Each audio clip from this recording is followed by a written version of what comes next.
Isang mapagpalang araw po sa ating lahat. Ako po si Jonella Bianca Diaguilar at ito po ang aking Day 262 devotion para sa ating 365 daily devotion na pinamagatang Huwag Kang Mag-Suicide. Ito ang tatlong dahilan. At ang topic natin ngayon ay soul sleep. Sabi po dito yung concept na soul sleep is a teaching that when believers die, their souls enter a state of unconscious existence, only to be awakened at Christ's return for the resurrection. This view is often based on passages where death is described as sleep. The Bible teaches that while the body does sleep in the grave awaiting resurrection, the soul is immediately conscious in God's presence. Scripture affirms that to be absent from the body is to be present with the Lord, and that believers who die are already with Christ. Thus, death is not unconsciousness for the believers but a blessed entrance into God's presence while awaiting the final resurrection. At ang Bible verse natin matagpuan sa 1 Thessalonians chapter 4 verses 13 to 15, and it says, Believers who have died, brothers and sisters, we do not want you to be uninformed about those who sleep in death, so that you do not grieve like the rest of mankind who have no hope.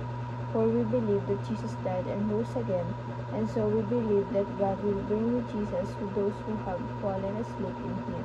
According to the Lord's word, we tell you that we who are still alive, who are left until the coming of the Lord, will certainly not precede those who have fallen asleep.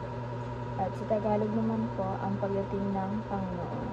Mga kapatid, nais namin malaman ninyo ang tungkol sa mga natutulog upang kayo'y huwag malungkot, na gaya ng iba na walang pag-asa. Sapagkat kung tayo sumasampalatayang si Jesus ay namatay at muling binuhay, ay gayon din naman. Sa pamamagitan ni Jesus, ang mga natutulog ay dadalhin ng Diyos na kasama niya. Sapagkat ito'y sinasabi sa namin sa inyo na sa pamamagitan ng salita ng Panginoon, na tayong nabubuhay na natitira hanggang sa pagdating ng Panginoon ay hindi mauuna sa anumang paraan sa mga natutulog. At ang teachings natin ngayon, 3 reasons you should not commit suicide. Number 1, suicide does not end consciousness. Ito, yung pag-suicide pala, hindi yun yung sabi nila na hindi pala totoo yung soul sleep. Kasi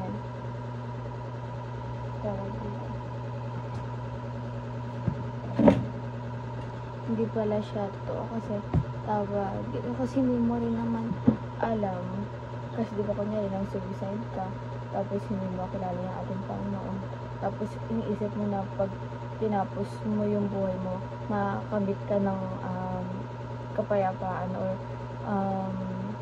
pahinga na hinahanap mo, pero hindi pala. Kasi paano nga kung nag-suicide ka tapos hindi mo naman kilala or wala kang pagkakakilanlan sa ating Panginoon, edi useless lang din yung papakamatay na ginawa mo, kasi hindi ka sigurado kung tawag dito, kung pahinga ba yung pupuntahan mo or hindi, kasi wala kang kasiguraduhan. Pero sabi kanina na na-discuss kanina kung totoo totoo na nampalataya ka at kilala mo ang ating Panginoon, yung mga believers, tapos believer ka tapos nagkaroon ka ng depression, ganun, tapos humantong na sa pagpapakamatay, may possible na nasa piling na siya ng ating Panginoon. And number 2 po, many people truly love and care for you. Dapat bago natin isipin yung mga bagay na yun, isip natin yung mga nagmamahal ay talagang may paki sa buhay natin. Huwag natin hayaan na parang lamunin tayo ng lungkot or yung mga negative thoughts na nasa paligid natin. Kailangan parang kahit anong lungkot or hirap ng buhay, kailangan maghanap tayo pa rin ng sa positive, in a positive na malesen yung mga isipin natin sa mga ganong bagay. And number 3 po, God has a purpose plan for your life. Ito po. lagi natin isipin na kaya tayo nabubuhay dito may plano ng ating Panginoon. Siguro hindi natin alam kung anong plano niya, pero meron yun. Darating at darating din yun. Kailangan din ipag-pray natin kung ano ba yung plano niya para sa atin. Para sa ganun hihingi tayo ng God na magawa natin yun ng tama. And the application naman po para tumapo sa ating buhay, number 1, wait patiently until you see God's deliverance. Ano po? Kailangan mag-wait tayo, diba? Sa ating Panginoon na huwag tayo yung talagang kikitin sa buhay natin dahil tawag dito dahil kasalanan din yun sa ating Panginoon. And number 2 po, remember your loved ones who care for you.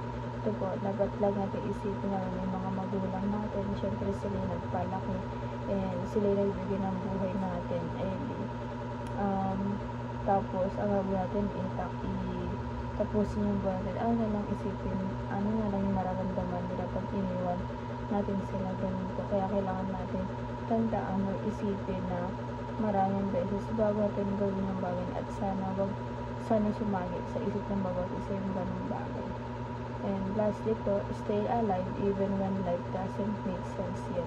Ano po, kahit nga walang sense yung bagay, hindi rin ibig sabihin na dun mo na tapusin yung buhay mo. Kahit walang sense, kahit malungkot, kahit mahirap, kahit puro pagsubok, hindi rin yung matinding dahilan para gawin mo yung ganung bagay.